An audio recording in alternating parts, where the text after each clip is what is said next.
Hello, thanks for joining us. This is Heartstock Radio, and I'm your host, Carol Murphy. And Clark Grant is in the studio. He's done with his 6 years of being our station manager, and it's a celebrated yet sad moment, and he will be replaced by Daniel Hogan, his sidekick. So we're excited for what the future holds for both of them. And thank you so much for all that you've done for the station and Butte in general. I'd like to remind our listeners that you can find us on Facebook. You can also email us at heartstockradio@gmail.com. Today we have Alyssa Agrifolio, and she is the Senior Manager of Corporate Giving and Events with the New York Football Giants. I know we've had some girly shows, several of them in a row, and you were probably wondering, is this all going to be girly stuff? Well, I don't know. Maybe it does qualify as girly because our guest is a woman. In just a moment, Alyssa will be with us and tell us all about what she's doing there with the New York Giants. This is Heartstock, and I'm your host, Carol Murphy. We'll be right back. This land was made for you and me. As I went walking that Ribbon Highway, I saw the rain. This is Heartstock Radio. I'm your host, Carol Murphy.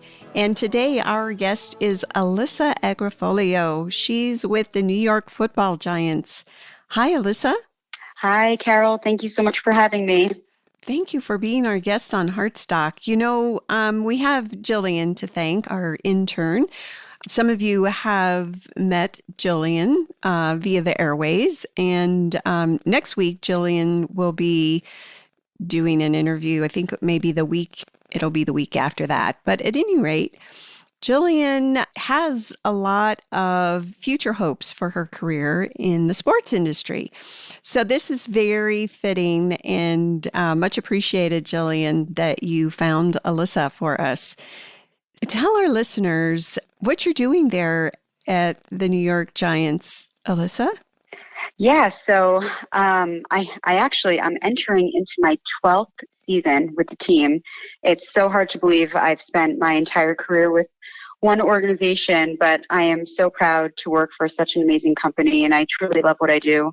You know, what's that saying? If you love what you do, you'll never work a day in your life, and it really is true in my case.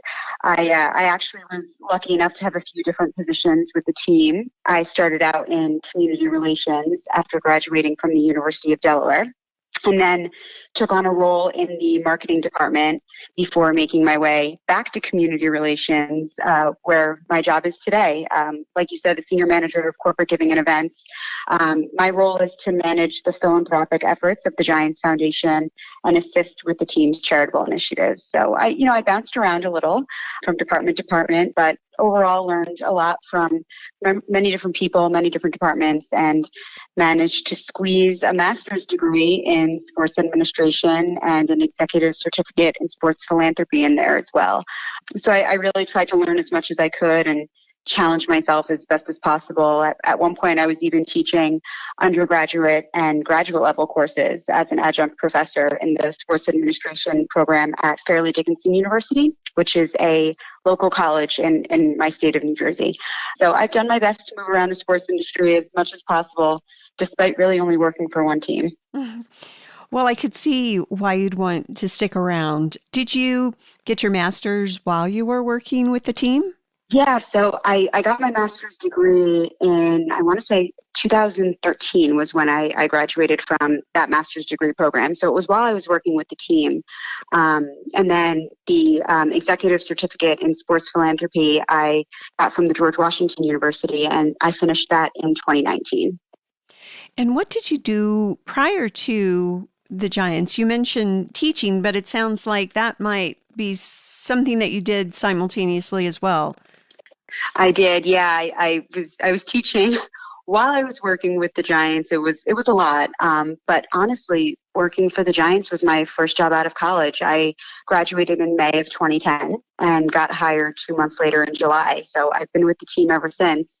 And honestly, it's kind of funny. I truly never imagined myself working in sports. I wasn't a sports management or a sports administration major. And I didn't grow up the most athletic person. My brother Michael got all of the athletic genes. So ending up in the sports industry is probably pretty ironic, but here I am.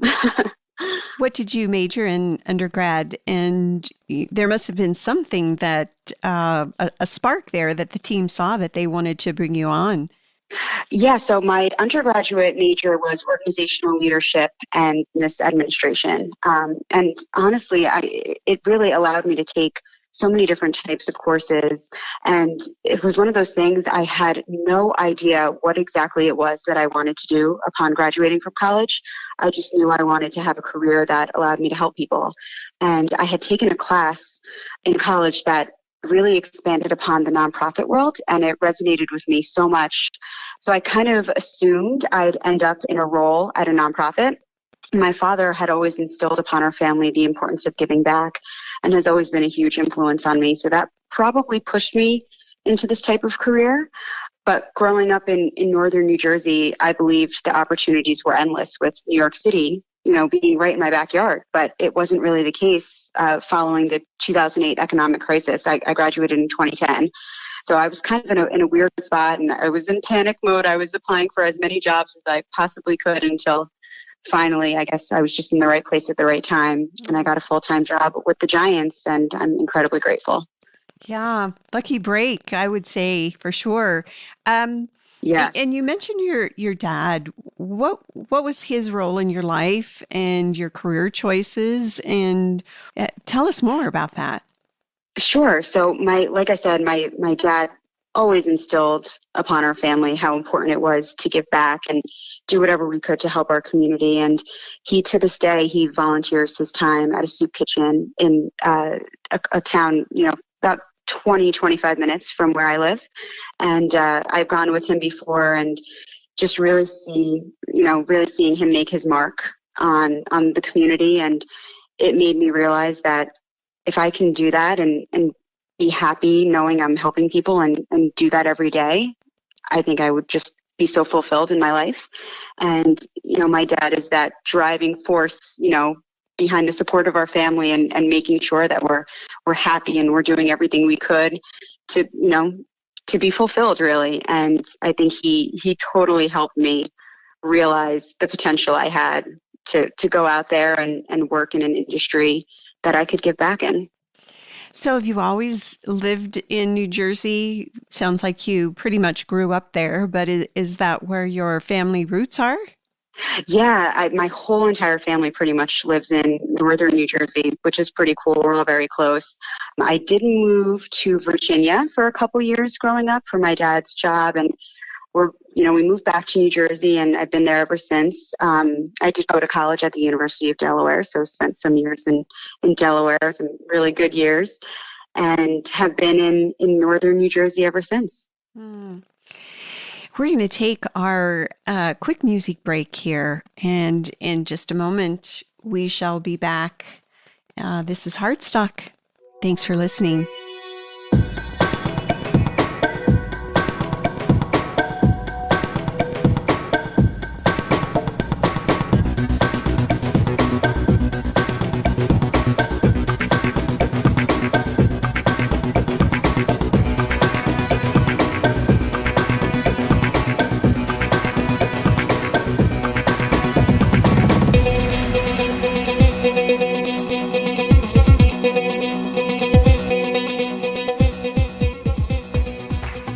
Welcome back to Heartstock Radio.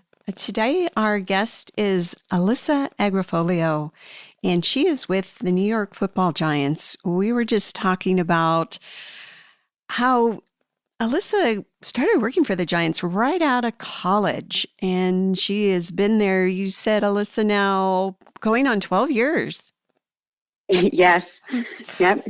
So shed some light for us. It sounds like you're doing a lot to give back to the community. Tell us a little bit about what your average day is like there and the work that you do. I would imagine it's a heck of a lot of fun, especially you're still there after 12 years. That's a good sign. Absolutely. Yeah. It's funny. People always ask, what's your typical day like? And I love giving the answer that there really is no day that is the same. We're always doing so many different things, and our days are always changing, and game day is totally crazy. I mean, when we get thrown into game day, we're dealing with last minute changes and, who needs to be here, and actually this person needs to go there, and we're all running around, and it's totally crazy, but it's so fun. And I think it kind of what makes the job so fun is that there's always change, and we're always having to think on our feet, and it just makes it special. But I think one of my favorite parts about my job is that we get to host so many different types of events, and we get to see our community members come together. We get to see our players come together, and even our staff and coaches. One of my favorite events, it's called Jingle Jam, and it's a huge holiday fest, and we host it for 500 of New Jersey's foster children and their caregivers. And we've kind of coined the term for it that it's organized chaos. I mean, you have hundreds of kids running around the club level of our stadium, playing games and doing arts and crafts. And we have our players dress up as Santa, and every kid leaves with a duffel bag and a winter coat and hat and a toy. And it's truly such a fun event around the holidays and such a nice way to give back. So, we get to see such wonderful events like that. We work with the Make-A-Wish Foundation. We love them. We feel so honored when these children choose the Giants as their wish. We really try giving them a first-class experience at our facility, meeting our players, watching practice. Of course, going to a home game. It's wonderful to meet our wish kids and their families. But I also get to host some really cool fundraising events as well. We have a 50-50 raffle on game day for Giants home games. We have raffle sellers roaming the stadium. They sell raffle tickets. And of course, with the 50-50 raffle, half of the jackpot goes to a lucky winner, and the other half goes to our foundation to support our charitable initiatives. So a lot of fun stuff coming up. We have our golf outing. We've been working on that, getting ready. Hopefully we get to have it with everything going on with the pandemic. We've had a lot of canceled events, but a lot of it is just event planning and making sure that we're giving back to our community. How has COVID, I mean, this is our ongoing question to all of our guests because we're all being profoundly impacted. Have you been able to do anything virtually, or has it kind of forced your hand to explore that world and that realm? Yeah, we at first, I think we really didn't know what to do, and we just had to get creative with it. And we've really done our best with our virtual events. We managed to double the number of appearances. Now, I know they weren't in-person appearances, but we still managed to double what we did in the previous year and during this pandemic year. So we were really proud of that, and we found ways to have our players just quickly sit down in front of the computer or their phone and hop on Zoom. That's the new thing now, right? And we had fun with it, and we really did our best to not change too much and try to keep things as close to what they were as possible pre-pandemic. And I think we were pretty successful with it.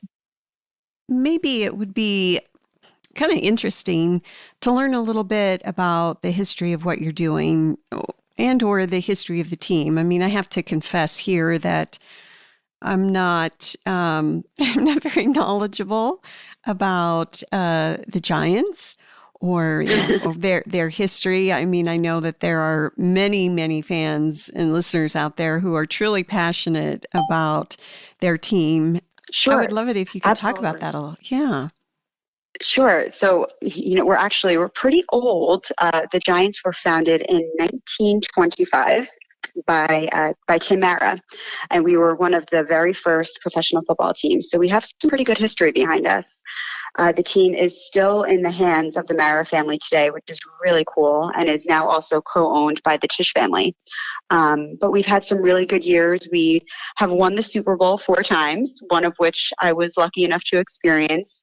That was the 2011 season. So that was really cool, and my family got to experience that. But we've had some good years with that.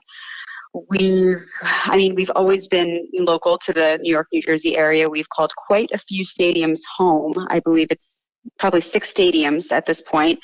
So we've been around for quite some time. And a little fun fact, Wellington Mara, who owned the team until his death, was known as the Duke, which is stamped on every single Wilson football. So just a really cool way to honor him and the Giants and our legacy, that his nickname is on all of our footballs, all the footballs. So really, really cool that we get that legacy in him.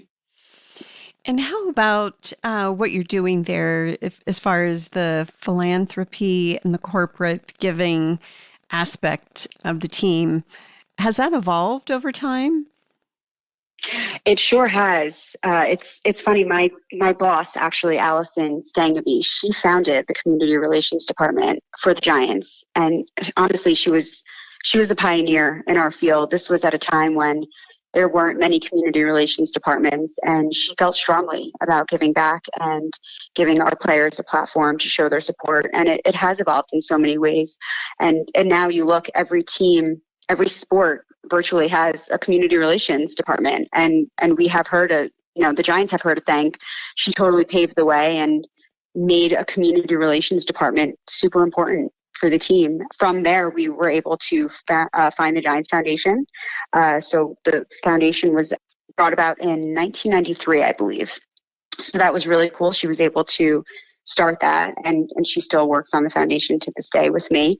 And we've really worked hard to, listen to our players, our coaches, our staff to help guide us and in turn provide a positive experience for our fans and our community.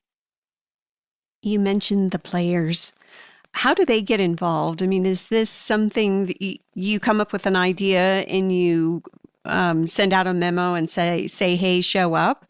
Or how are they involved? That is definitely a way that we do things. But it's really, there are so many opportunities for our players to get involved. A lot of times they approach us and they feel strongly about a cause or an initiative. And, we try to make it work for them. We maybe partner them up with an organization and a local nonprofit that maybe resonates with them or the cause that is important to them. Sometimes we have these really cool events that we've been doing for many, many years, and we kind of put an ask out to our guys and say, hey, does any of this sound interesting to you? Is this something you'd want to get involved with? And we're so lucky. Our players are so passionate and they care so much. And we truly never have a difficult time getting players to come to our events or volunteer their time. And we have a very good program in place. And I think if you were to ask any player what it's like, when they get in the car after coming to an appearance of ours, they're always so grateful and humbled by it and truly appreciative. And people always say, oh, you get to see so many fans and community members and they're so touched and, they're meeting their heroes and, you're doing such wonderful things for, these kids and these fans. And that is absolutely true, but it's also so unique and so wonderful seeing the other way happen. So our fans and our community having such an impact on our players. And that's how okay, we're picking the right types of events here. We're picking the right types of community initiatives. These guys truly feel the impact and it makes them want to do more. It makes them want to go back out in the community and see what else is out there. And they trust us to find these really wonderful events and appearances for them to give back. And we're really grateful for that. And I thought I read something about wives getting involved as well.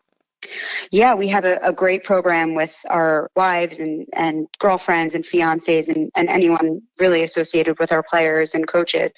And we give them opportunities as well to give back and join the team. The Jingle Jam event that I spoke about earlier with the foster children, our wives love coming to that. They do the arts and crafts section, and they just have such a wonderful time with the kids and the families, and we're very lucky to have them as well. They're a good support system. So I was hoping we could talk a little bit about any corporate or other partnerships that you have going on, and how you find these, and anybody that you'd like to give a shout out to that's supporting your work.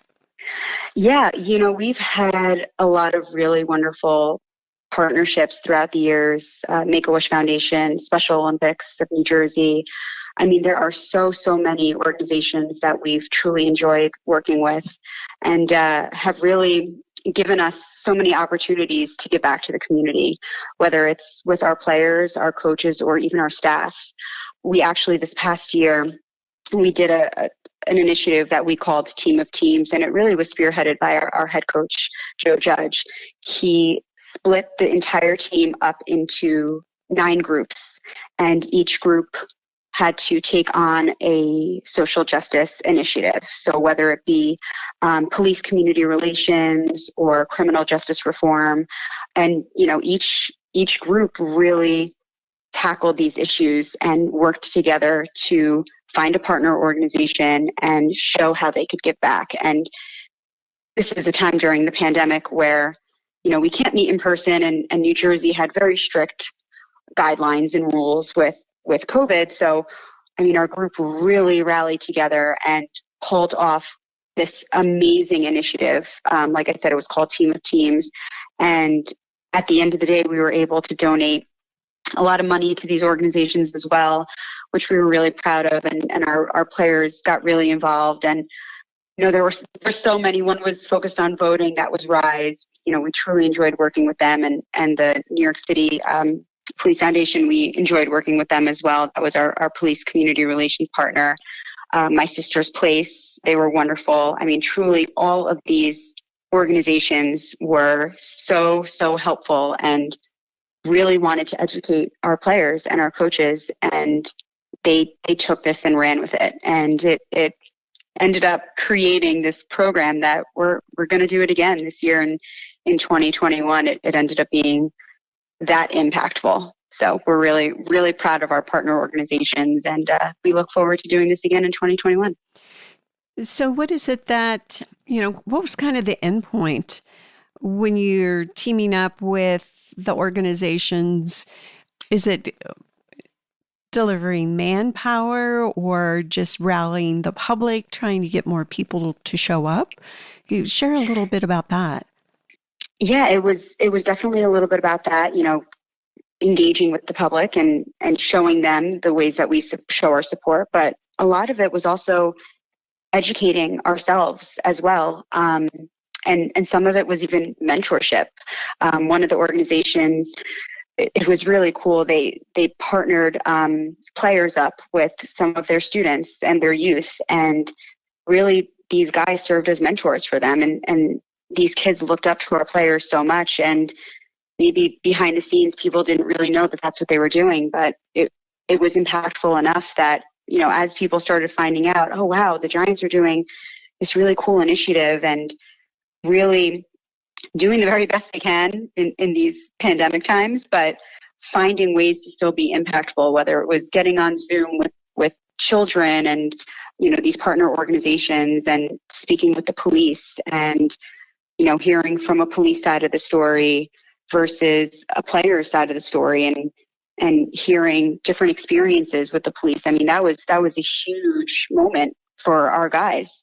And it really just comes down to everyone working together and being on the same page of wanting to learn and educate themselves. And we had such a good time with it. We learned a lot. How about the future? What lays ahead? Yeah, I think for me, I would love to continue growing the Giants Foundation. We have such a great platform and resources to expand the work we're doing. And we're hoping once things get a little better with the pandemic, we can look to grow it more. I know that we can do it. And, I started this role, with the Giants in 2019. It was July of 2019. And, of course, I was planning and working on a revamp and a relaunch for the foundation. And then sure enough, the pandemic hit. So some of these things are on hold. And, I'm sure a lot of people are dealing with that today. So I'm truly looking forward to maybe things getting a little bit more back to normal so we can really give the Giants Foundation the love that I want to give it.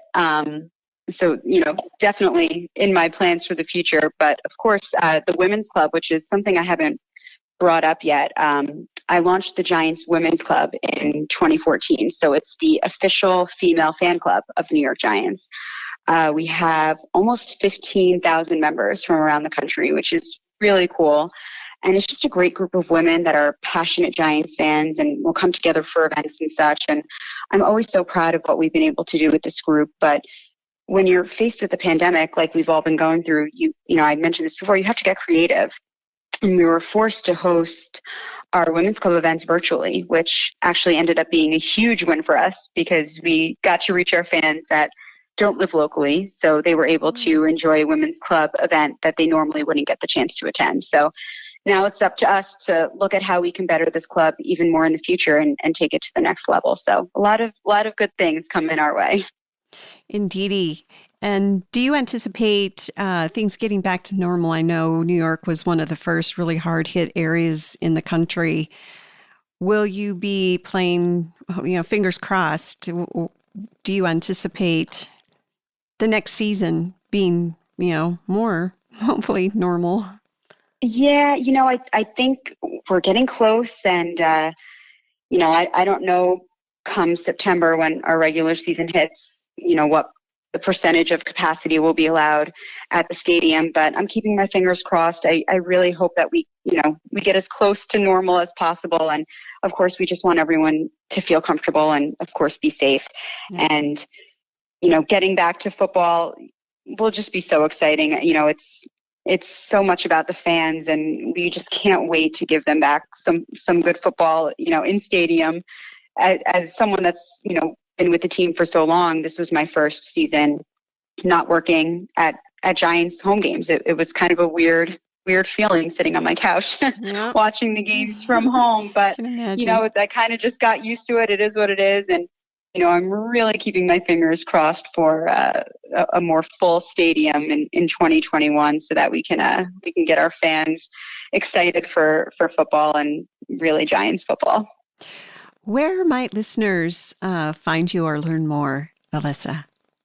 You can definitely find me on LinkedIn. And I'll tell you this, I am the only Alyssa Agrifolio on the planet. So if you just type in my name on LinkedIn, you will definitely find me. It's Alyssa, Alyssa, and my last name is spelled Agrifolio. So you can absolutely look me up on LinkedIn. I always respond to everyone. I'm really good about that. I always promised myself that I would always reach out to people that reach out to me. So I will absolutely, if someone connects with me on LinkedIn, I will certainly connect back. Thank you so much for being our guest on Heartstock. This has been a treat, and thank you, Jillian. Thank you guys so much.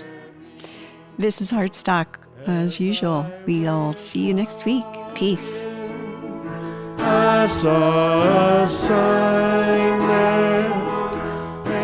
Heartstock Radio is a production of KBMF 102.5 Butte America Radio. Hear our programs every Friday at 5 p.m. Mountain Standard Time via live stream at butteamericaradio.org.